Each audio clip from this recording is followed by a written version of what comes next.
Bienvenidas y bienvenidos, queridos compañeros maestros, queridas compañeras maestras, a este su círculo de estudio. Nunca fue tan fácil aprender. En esta ocasión vamos a analizar de una manera muy sistemática y muy objetiva los ejes articuladores de la nueva escuela mexicana. El camino para construir la nueva escuela mexicana son puntos de encuentro entre la didáctica del profesor y la profesora con el saber de la vida cotidiana de las y los estudiantes. Ahí tenemos el primer significado, la primera concepción, el primer acercamiento a lo que son los ejes articuladores de la nueva escuela mexicana. Son puntos de encuentro. ¿Entre quién? Entre la didáctica de los maestros y el saber de esa vida diaria, ¿verdad? De esa vida que ellos, en la que se desenvuelven todos los días en cualquier tipo de escenarios. Es un eje articulador, expresa las capacidades humanas a través de 7 ejes articuladores incorporados en el currículo. Y aquí te contesto, son los rasgos propiamente humanos de la formación de ciudadanas y ciudadanos, de una sociedad democrática desde la perspectiva plural y diversa como la mexicana. ¿Qué contienen también esos ejes articuladores? Son rasgos específicos que también se relacionan directamente con los rasgos del perfil de egreso. ¿Qué tipo de ciudadanos quiero formar en ese trayecto formativo de los 0 a los 23 años, que es lo que marca la nueva escuela mexicana? ¿Qué conectan los ejes articuladores? Conectan los contenidos de las diferentes disciplinas dentro de un campo de formación. ¿Dónde encontramos los contenidos? En los programas sintéticos, maestros. En los programas sintéticos de cada fase, ahí están los contenidos. Y al mismo tiempo también conectan las acciones de enseñanza y aprendizaje con esa realidad, con esa vida cotidiana que tienen nuestros alumnos. ¿A qué favorece esta doble conexión que hablamos anteriormente? Favorece a la integración, y subrayo integración, del proceso de aprendizaje de los estudiantes, propiciando ¿qué? Un conjunto de saberes que le dan significados a los contenidos aprendidos.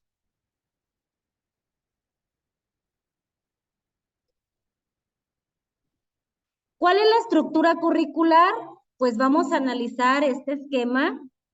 Los distintos componentes que se describen a continuación están relacionados de manera articulada en nivel de desagregación, de manera que al centro se encuentran los fundamentos o elementos base, y conforme se va avanzando los niveles se puede observar el efecto que lo direcciona.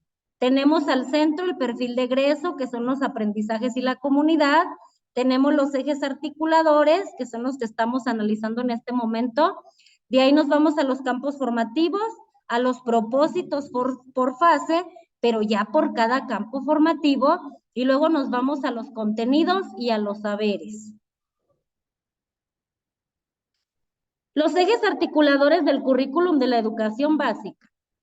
El ejercicio del derecho a la educación se expresa en una escuela que forme ciudadanos para vivir, pero también para convivir, maestros, en una sociedad democrática que se caracterice por el ejercicio activo de las libertades individuales, el respeto al orden legal justo, a la autodeterminación y participación de las comunidades en ese debate público para dialogar con otras ciudadanías de una perspectiva territorial con miras a transformar nuestras realidades, con miras de transformar la realidad de nuestras comunidades. Tenemos que ser partícipes de ella, abonar desde nuestra coyuntura con ese granito de arena para transformar nuestras comunidades.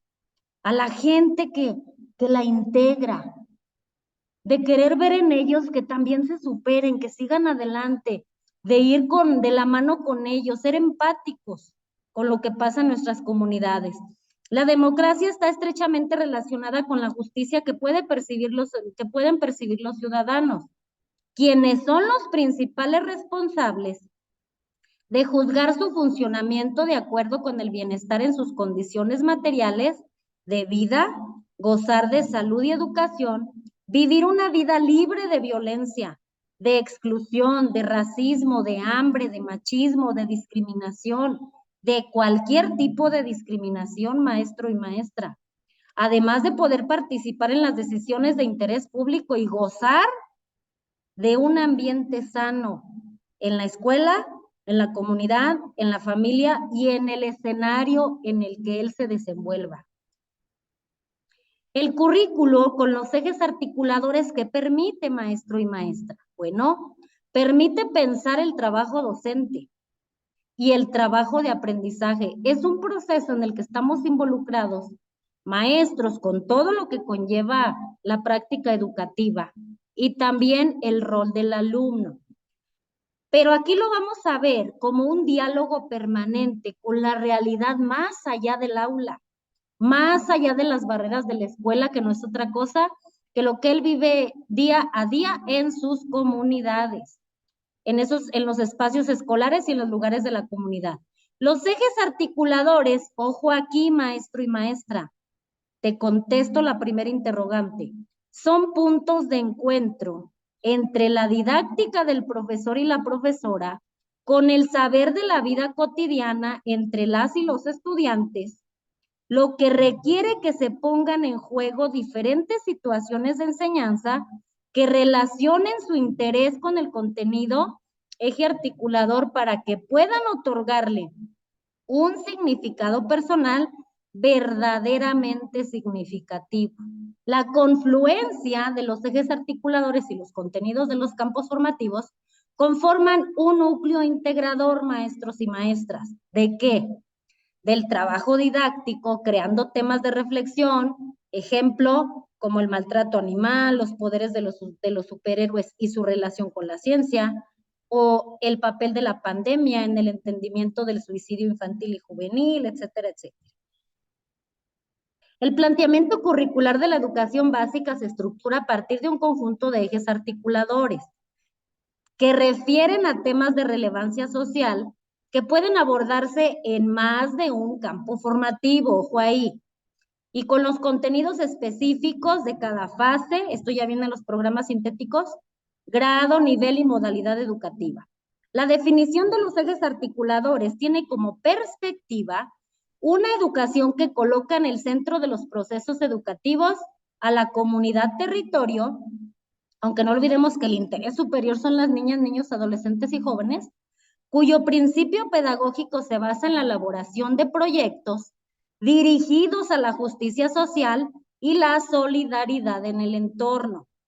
Estos ejes cruzan el currículo de la nueva escuela mexicana, maestros, en esa educación básica, porque hablamos desde la inicial, preescolar, primaria y secundaria.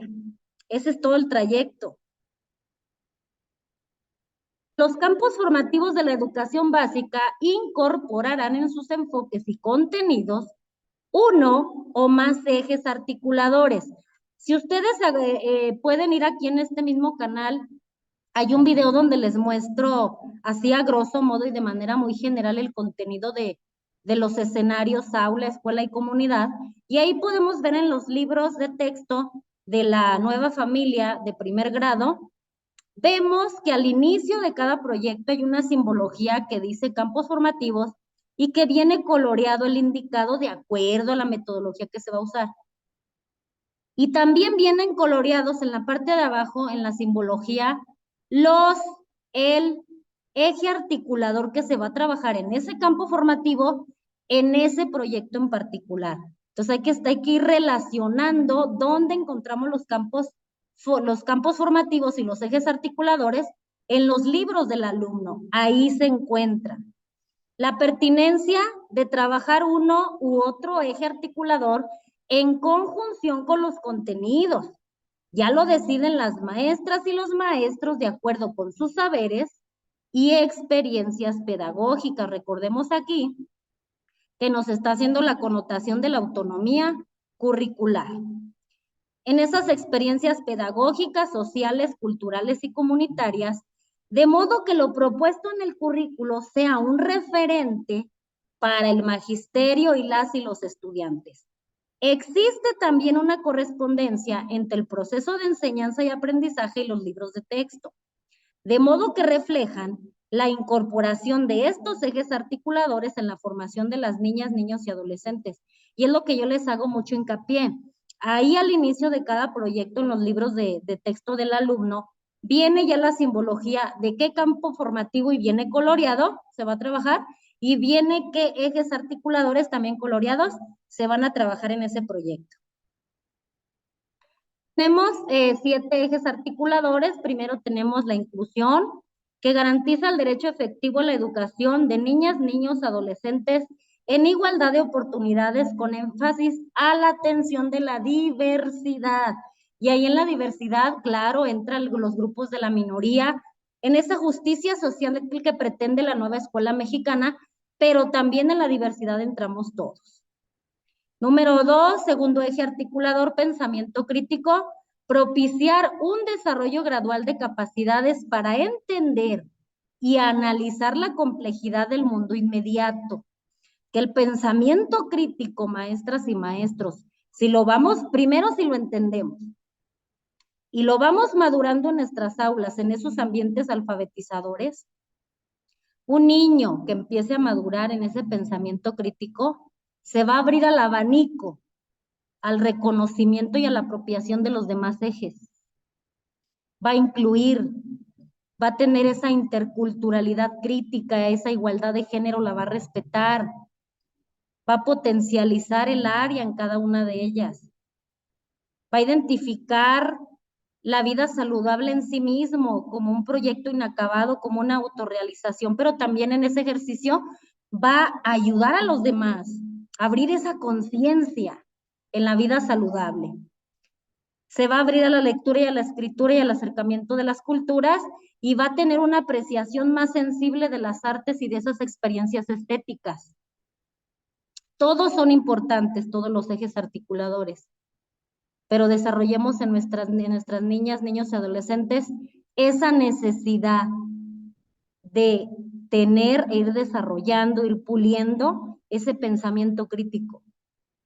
Los ejes articuladores conectan los contenidos de diversas disciplinas dentro de un campo de formación y al mismo tiempo conectan las acciones de enseñanza y aprendizaje con la realidad de los estudiantes en su vida cotidiana. Ahora, interculturalidad crítica. Reconocer que los sujetos, comunidades de identidades lingüísticas, culturales, sociales y territoriales dialogan, se interpelan y producen diferentes aprendizajes en un marco de relaciones asimétricas. Igualdad de género, que es el eje articulador número 4, transformación de principios filosóficos, culturales, étnicos y sociales con la finalidad de romper modelos y patrones de desigualdad, violencia y discriminación. Y de ahí me voy al concepto de decolonización que viene en la nueva escuela mexicana, que no es otra cosa que analizar lo que ya está establecido en información, en enseñanzas, en usos y costumbres, y desmenuzarlo desde mi propio pensamiento crítico. Ver que si me aporta en mi proyecto de vida, en mi autorrealización, porque no todo lo establecido es totalmente verdadero, maestros. De ahí que la nueva escuela mexicana también habla de una justicia social en cuestión del dominio de los saberes. Todos los seres humanos tenemos esa libertad de ver las alternativas del conocimiento, de buscar más allá, aquí y allá. ¿Para qué? Para crear ese pensamiento crítico como una conclusión muy personal, pero también yéndome al objetivo, a lo claro, a lo más apegado a la verdad posible. Y tenemos a la inclusión, hablando precisamente de ese dominio político, de ese dominio social, de ese dominio económico y de ese dominio epistémico que hemos vivido generaciones y generaciones y más generaciones, maestros. Cuando hablamos de ese dominio político, hablamos del control que ejercen las autoridades. ¿Por qué? Porque falta madurar mucho nuestra conciencia social en temas de interés político. ¿Y por qué en temas de interés político? Porque toda la base política, legal, todas las políticas públicas, las vivimos todos los días desde el hogar. Claro que sí.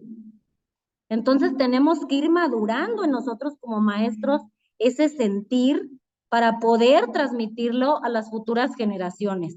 También nos habla de un dominio social y es en cuanto al control del género, al control desde el punto de vista de la sexualidad, de una condición étnica.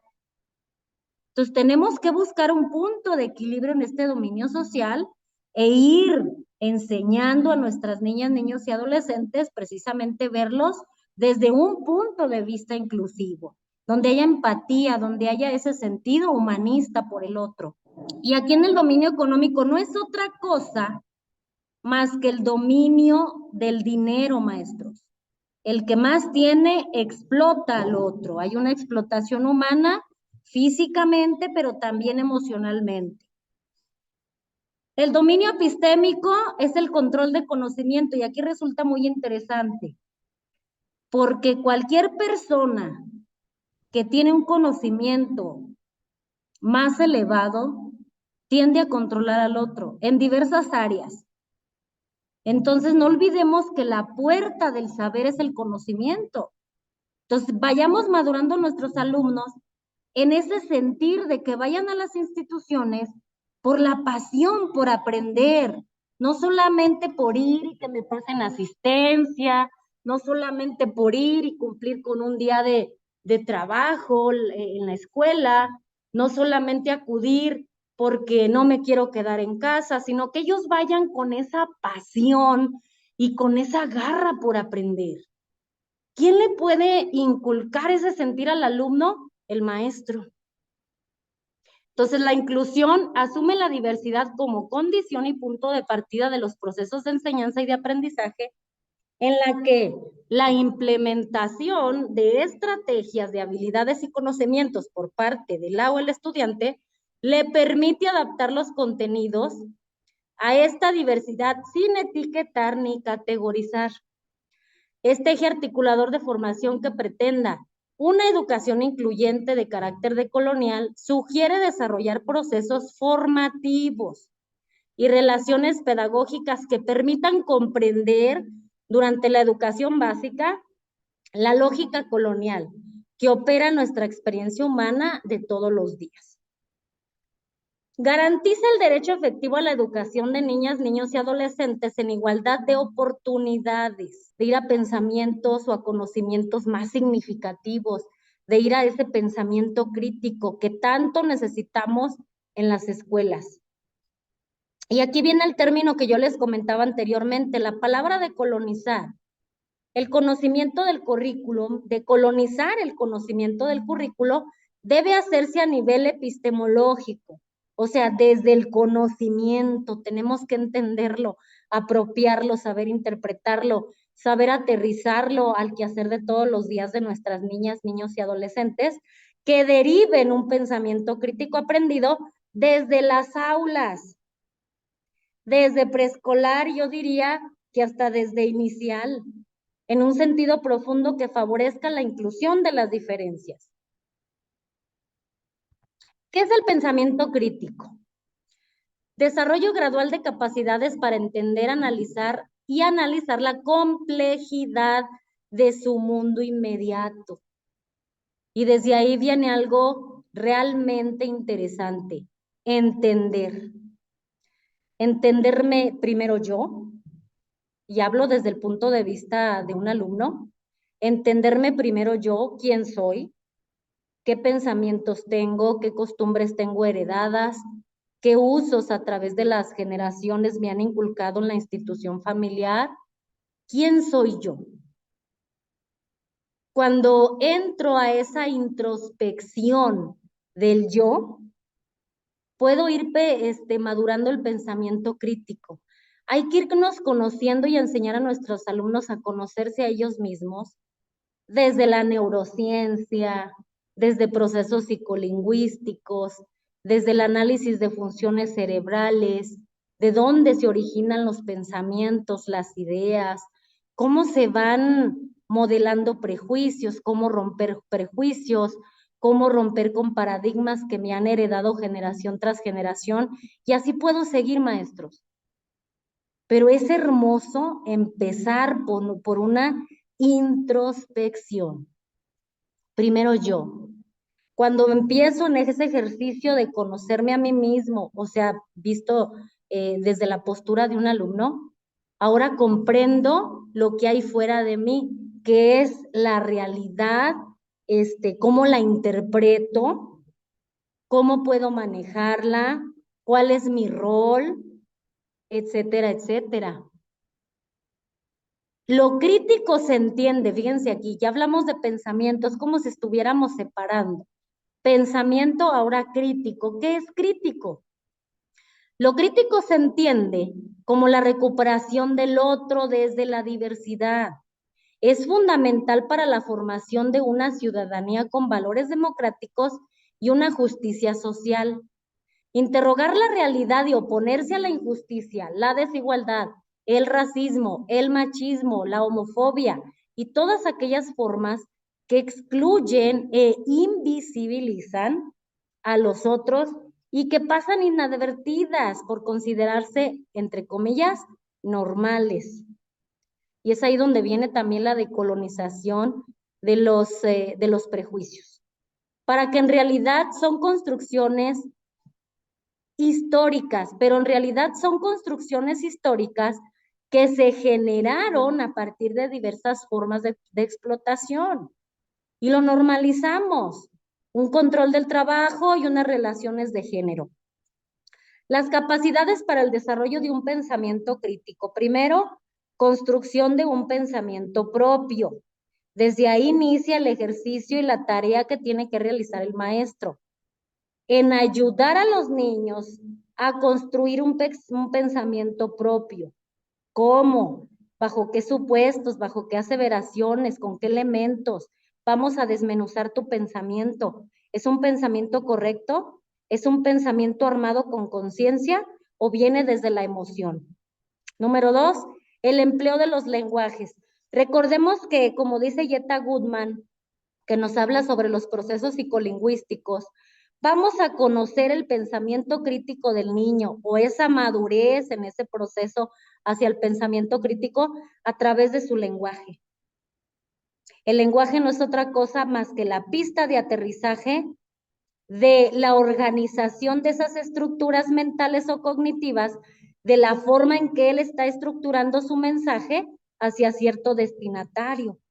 Y es la manera en cómo nos damos cuenta de cómo o qué o hasta qué alcance él ha construido sus pensamientos o sus saberes, o cómo demuestra lo que aprende. Número 3, el uso de razones para emitir opiniones escritas, orales o de cualquier otro tipo. Entre más maduro esté ese pensamiento crítico, entre más informado esté, entre más información nosotros podemos comprender cuando hemos acudido a analizar diferentes fuentes, ese gran acervo que tiene nuestro cerebro, pero comprendido, un acervo comprendido. Ese acervo comprendido nos va a dar herramientas cognitivas para estructurar mensajes de acuerdo con un propósito comunicativo, con un destinatario, pero que nos va a ayudar a armar ese mensaje, ya sea de manera oral o de manera escrita, que al final de cuentas no es otra cosa más que el aterrizaje de los pensamientos. Número 4, desarrollo de razonamientos fundamentales de manera lógica, coherente y clara.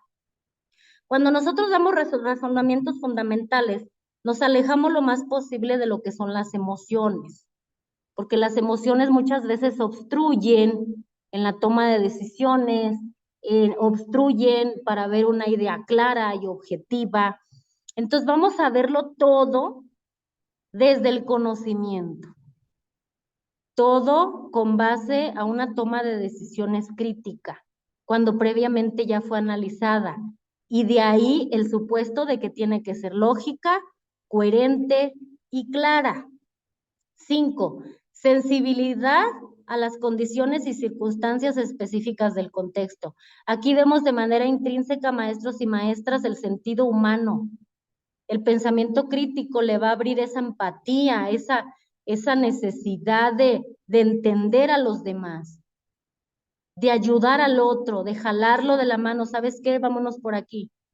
¿Sabes qué? Si tú quieres, la opción puede ser esta. A ver, vamos organizándonos en la comunidad y vamos a hacer una cooperativa. Vamos a hacer un taller de mujeres.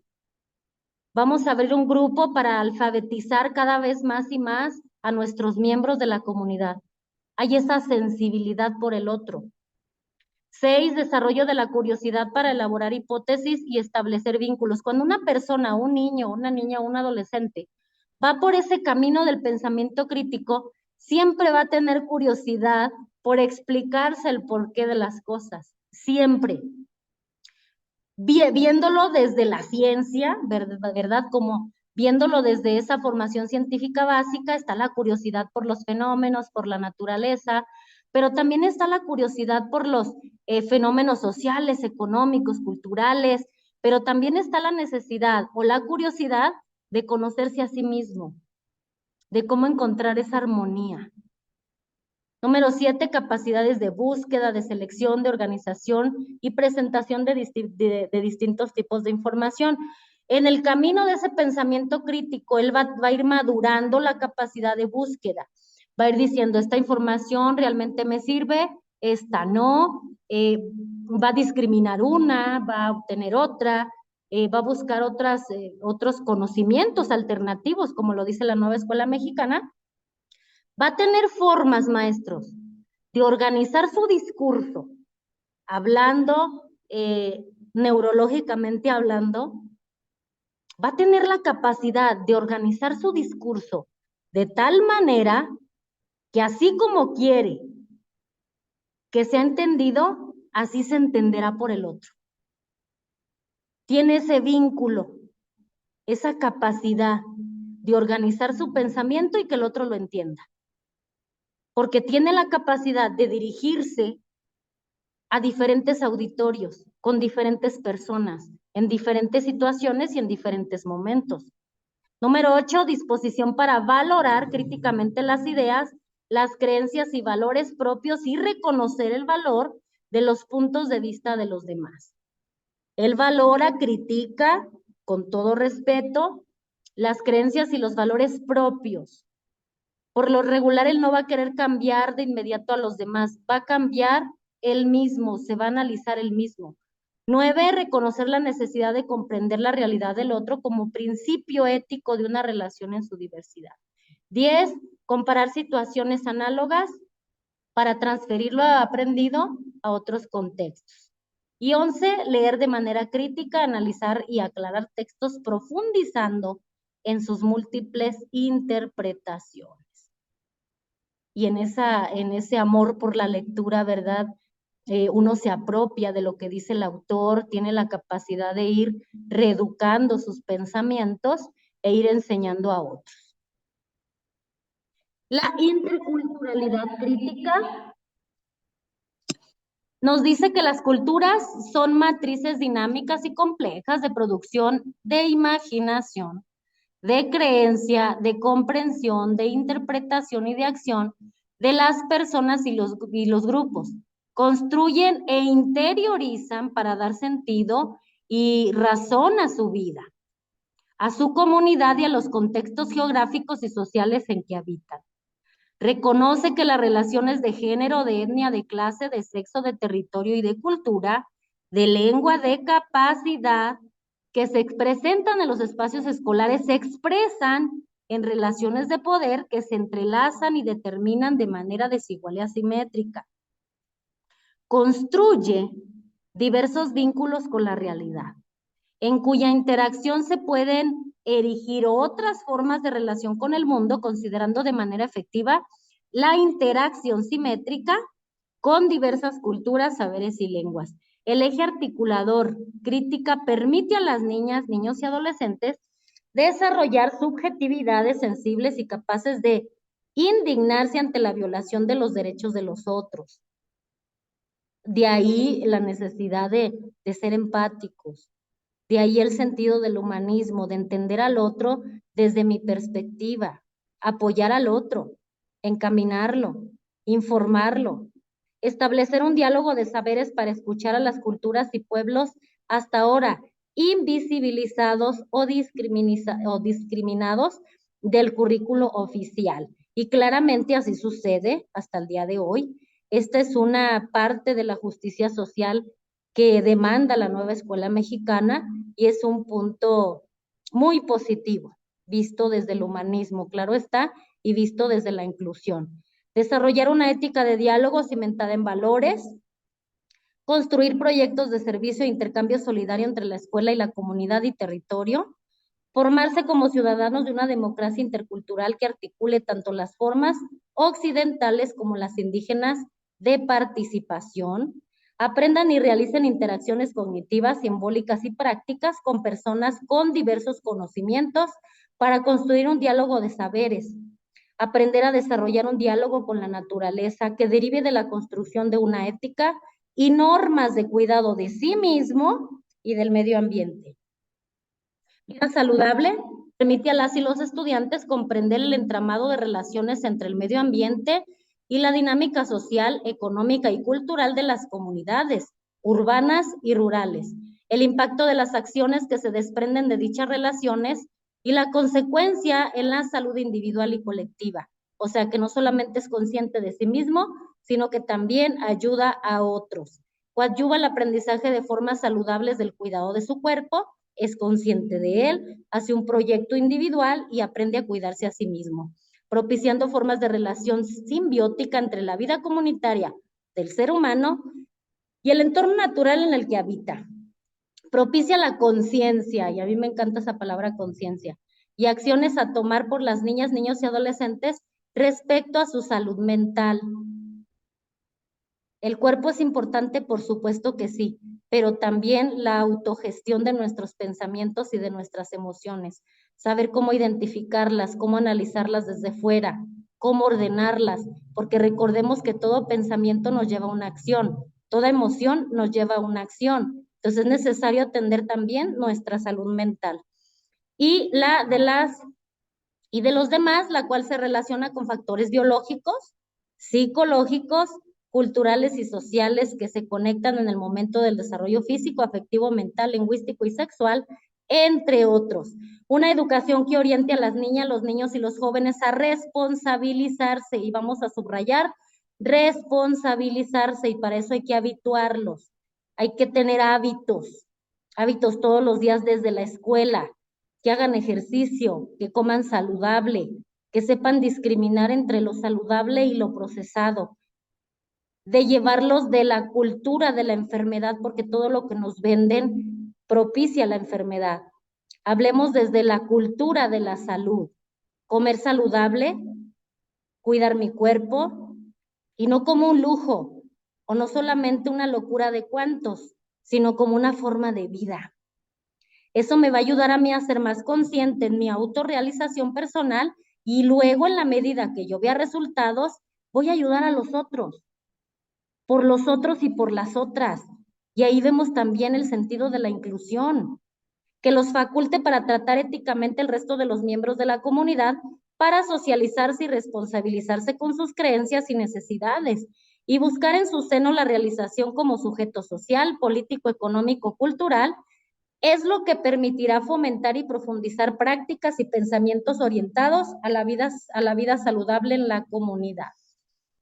La lectura y la escritura en el acercamiento de las culturas construye puentes curriculares cuyos contenidos guarden una relación entre lo que se enseña y se aprende. Tiene que haber una congruencia en la escuela con la forma en que se vive fuera de ella.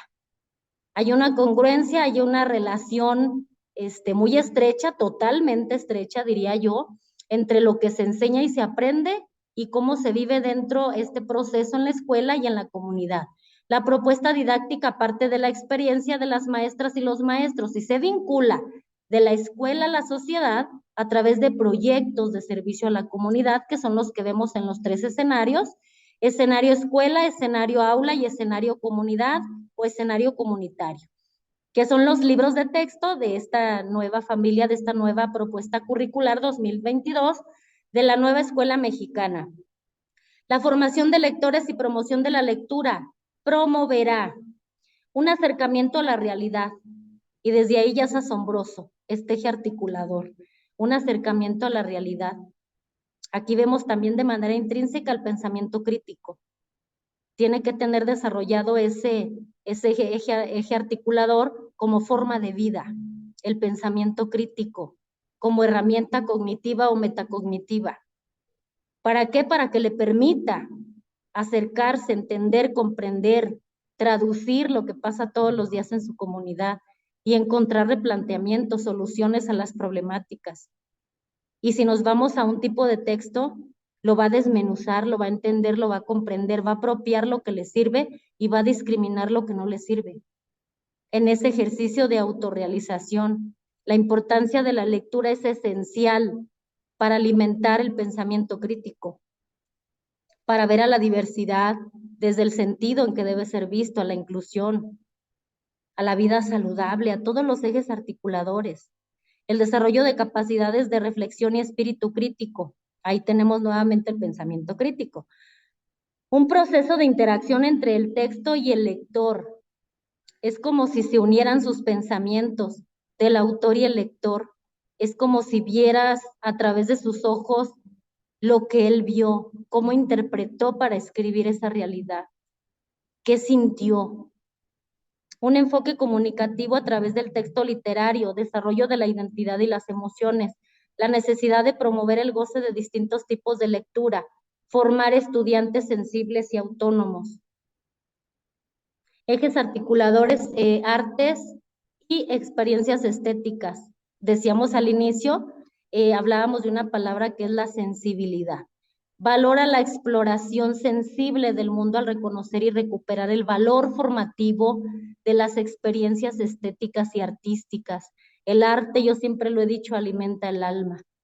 La alimenta y también hace que plasme lo que siente, que se produce en las y los estudiantes en relación con las manifestaciones culturales, las producciones del arte y la naturaleza. Acerca a las y los estudiantes desde temprana edad al goce y la producción de la música, de la danza, el juego, la pintura, los artefactos artísticos y la belleza natural, tiene la virtud de ampliar su espectro reflexivo y emocional. Cultiva el ejercicio de la creatividad, y eso es totalmente verídico, maestras y maestros, la cual tiene incidencia en todos los campos formativos. Y vamos a subrayar eso. El arte no constituye un decorado estético, sino el laboratorio de la recreación del humanismo.